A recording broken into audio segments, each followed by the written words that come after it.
성경의 첫 번째 책인 창세기 1장 1절에 보면 우리 다 같이 한번 외워볼까요? 창세기 1장 1절 시작. 태초에 하나님이 천지를 창조하시니라. 우리 기독교인 치고 이 구절을 모르는 사람이 없죠. 어떻습니까? 여러분들은 이것을 믿으십니까? 태초에 하나님이 천지를 창조하셨다. 이런 성경에 보면 많은 기적들이 등장하죠. 수심 340m의 홍해가 쫙 갈라지는 사건, 하늘에서 만나와 메추라기가 딱 내리는 사건, 그리고 예수님이 물 위를 걸으시고 또 물로 포도주를 만드시고, 이 성경에 보면 수많은 기적들이 사실 나오게 됩니다. 근데 여러분 그거 아세요? 서구의 자유주의 신학자들은 그런 기적을 안 믿어요. 그냥 성경에 나타난 교훈, 또 성경에 나타난 어떤 좋은 말씀 이런 것들은 받아들이지만 이 기적들을 이 과학적인 그 현상과는 너무 동떨어지기 때문에 이걸 잘 믿지 않습니다. 가령 우리가 잘 아는 알버트 슈바이처, 아프리카의 성자라 불리는 의사로 갔던 그분이 사실 신학자, 신학 박사거든요. 역사로부터의 예수라고 하는 아주 위대한 책을 쓴 사람인데 이분이 자유주의 신학자예요.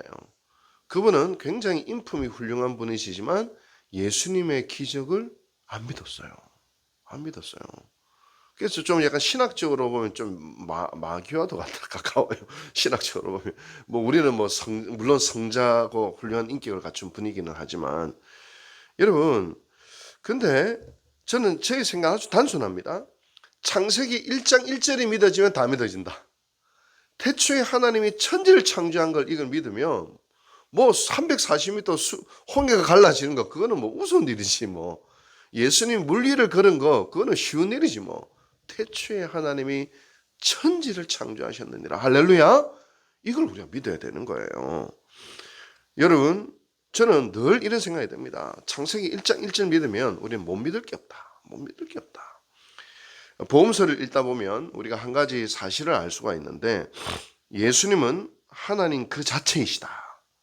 또 삼위일체 하나님으로서 천지를 창조하셨을 때 동참하셨다. 우리 예수님은 단순히 2000년 전 3년 동안 이 땅에 계신 것만 우리가 생각하지만 성경 구석구석 예수님은 태초부터 계신 분이요, 창조할 때부터 계신 분이라는 것을 계속 이야기하고 있어요.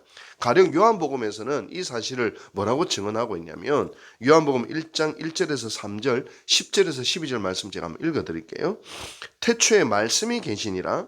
이 말씀이 하나님과 함께 계셨으니 이 말씀은 곧 하나님이시니라.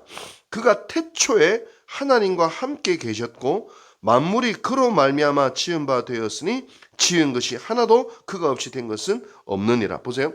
태초에 말씀이 계셨대요. 저를 보세요.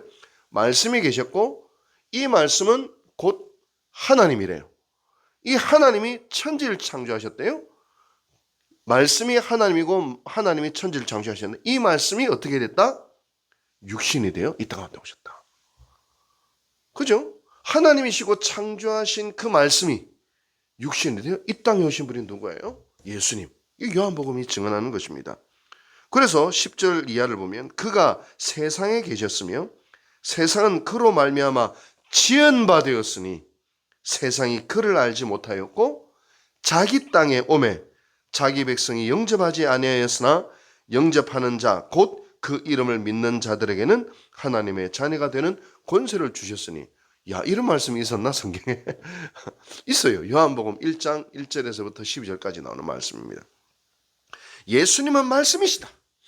말씀이신 그분은 하나님이시다. 하나님이신 그분은 창조주이시다.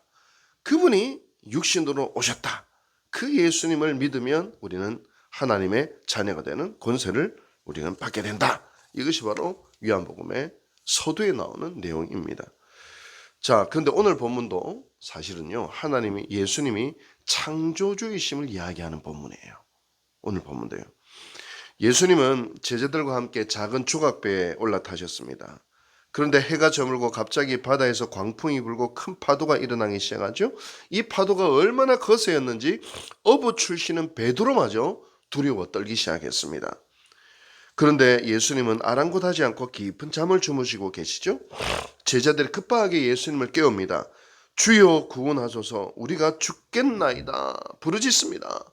이건 한마디로 또 원망이기도 하죠. 우리가 이런 원망은 우리도 많이 해봤어요. 하나님 살아계시다면 어떻게 이런 일이 일어날 수 있습니까? 하나님 왜 나에게 이 고통과 환난에 대해서 침묵하고 계십니까? 저 악의 세력이 있는데 벼락이라도 내리셔서 보란 듯이 저 악을 징벌하시고 하나님의 살아계심을 보이시옵소서. 저 그런 기도 해봤을까요? 안 해봤을까요? 근데 하나님이 그렇게 하셨을까요? 안 하셨을까요? 그래 안 하시더라고. 그냥 십자가의 길을 걷도록만 하시더라고요. 십자가에. 근데 웃기죠. 십자가에 뭐가 있어요? 생명이 있어요. 부활의 역사가 있어요. 거기서 하나님 나타나셔요. 근데 어찌됐든 이런 어떤 부르짖음, 우리가 인생의 파도를 만났을 때 우리도 늘 할 수 있는 그런 부르짖음 아니겠습니까?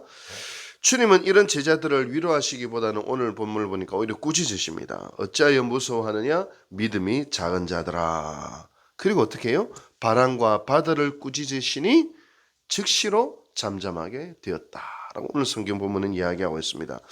이 사건은요 단순히 야 예수님 대단하시네, 예수님 능력 있으시네, 그걸 감탄하라고 있는 본문이 아니에요. 바로 이 사건 안에는 창세기가 들어가 있어요. 이 사건 안에는 창세기가 있어요. 하나님이 하시는 일을 누가 지금 하고 있어요? 예수님이 하고 있어요. 왜냐하면 예수님 하나님이시니까. 하나님이 자연 만물을 다스리고 창조하듯이 예수님도 지금 뭐예요? 자연 만물을 다스리고 계세요. 한마디로 자연을 통하여 역사하신 엄청난 사건을 통하여 보여주시는 것은 예수님은 하나님이시다라는 걸 이야기하고 있는 겁니다. 우주 만물을 창조하시고 다스리시는 분이심을 이야기하고 있는 거예요. 그러니 예수님은 바람과 파도가 거세게 부는데도 불구하고 깊은 잠을 주무실 수 있는 것입니다. 여러분 유대인들에게 있어서 바다는요 여러 가지 의미가 있어요. 유대인들은 바다는 어떤 곳이냐? 그 깊은 바다, 그 깊은 바다는 마귀가 존재하고 있다 생각했어요. 어둠의 세력이 거하는 곳이라 생각했어요. 유대인들은 사실 사면이 육지입니다. 육지예요. 왜냐하면 동서남북 중에서 북쪽, 남쪽, 동쪽은 지금 육지로 딱 가로막고 있고 서쪽은 뭐예요? 블레셋이 딱 가로막고 있기 때문에 유대인들은 사면이 육지예요. 근데 왜 바다라고 표현하냐면 갈릴리 호수가 있는데 이 호수를 헬라어로 달라사라고 하는데 큰 물이에요. 큰 물을 헬라어로 큰 물을 바다라고 번역하기도 하고 호수라고 번역하기도 해요. 실제로 뭐예요? 갈릴리 호수이죠. 영어 성경에도 레이크 호수라고 되어 있어요. 근데 이게 바다 같아요. 제가 성지순례를 이스라엘에 갔을 때 갈릴리 바다에 딱 갔는데 그때 비가 와가지고 어두컴컴한 밤에 갈릴리 바다 가니까 무섭더라고. 진짜 가로등 하나도 빛 하나도 없이 싹만 바다인데 파도가 일렁일렁 거리는데 비는 추적추적 내리고 겁나서 못 서 있겠더라고. 근데 제가 그때 알았어요. 야, 그 갈릴리 새까만 그 바다 그 한복판의 조각배 위에 파도가 일렁거리니 얼마나 무서울까. 저 갈릴리 바닷가 가보고 그걸 내가 깨달았어요. 이 어둠의 세력이 존재하는 바다, 그 바다를 잔잔케 하신 것은 또 마치 구약에서 바다를 가르신 하나님의 역사가 또 떠올려지기도 합니다. 여러분 예수님은 어떤 분이시냐는 것을 이야기하고 있는지 아세요? 예수님은 우주 만물과 자연 만물을 창조하신 분이시요 다스리시는 분이요 모든 악과 어둠의 세력도 굴복시키시는 창조주 하나님이시다라는 것을 오늘 보면 이야기하고 있는 거예요. 예수님은 하나님이십니다. 예수님은 창조주이십니다. 그냥 한낱 사람들이 이야기하는 성인, 위대한 인물이 아닙니다. 그분 구원자이십니다. 그리스도이십니다. 따라서 오늘 주님의 꾸짖음이 이해됩니다. 어찌하여 두려워하느냐? 믿음이 작은 자들아. 이건 오늘 우리에게 하시는 말씀입니다. 어떤 때요? 우리가 인생의 파도를 만났을 때, 인생의 일렁거리는 폭풍을 만났을 때 우리 주님은 끊임없이 우리에게 창조주 하나님이심을 계시하고 계시는 겁니다. 예수님은 여러분 어떤 분이세요? 저 하늘 위에서 우리를 지켜보시면서 아이고 안 됐네, 힘들겠네 그렇게 지켜만 보시는 분이 아니라 오늘 우리의 심령의 우리의 삶의 한복판 속에 우리와 함께 임재해 계시면서 우리와 함께 아파하시고 우리와 함께 분노하시고 우리와 함께 슬퍼하시고 동시에 이 일렁이는 파도 속에서 우리로 하여금 승리케 하시고 이기게 하시는 바로 그런 하나님이심을 우리에게 이야기하고 있는 것입니다. 인생을 살아가다 보면 이런 풍랑 저런 풍랑이 몰려오게 되어 있습니다. 없는 사람은 없어요. 자녀의 문제, 삶의 문제, 건강의 문제, 관계 문제, 여러 가지 일렁이는 풍랑을 만날 때에 오늘도 우리가 그 풍랑을 이길 수 있는 비법은 뭐냐? 방법은 뭐냐? 창조주이신 예수 그리스도, 구원자이신 예수 그리스도를 바라보며 나아가라라는 것입니다. 이것은 교리가 아니에요. 교리가 아니에요. 제가 이걸 경험해 보니까요. 예전에 그냥 교리로 그냥 막연한 기대로 경험했는데 실제예요. 실제 살아 역사하셔서 이 풍랑 속에서 우리를 건져내시고 살리시는 분이심을 우리가 경험하게 되는 것입니다. 이 믿음 가운데 우리를 초청하고 계십니다. 이 축복 가운데 우리를 초청하고 계시는 거예요. 여러분 어느 때를 만나든지 예수를 바라보며 오늘도 승리하시는 유혹절개 모든 성도들 되시기를 주님 이름으로 축복합니다. 기도하겠습니다. 자비하신 주님,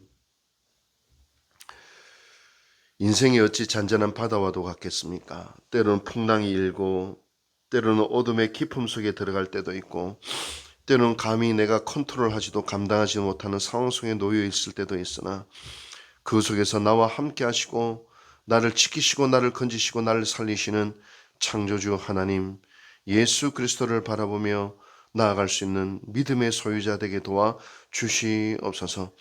이것은 교리가 아니라 살아있는 체험이요 살아있는 역사이요 실제하는 믿음임을 우리가 경험할 수 있도록 주여 도와주시옵소서.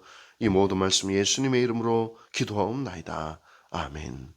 오늘도 이 말씀 붙들고 기도의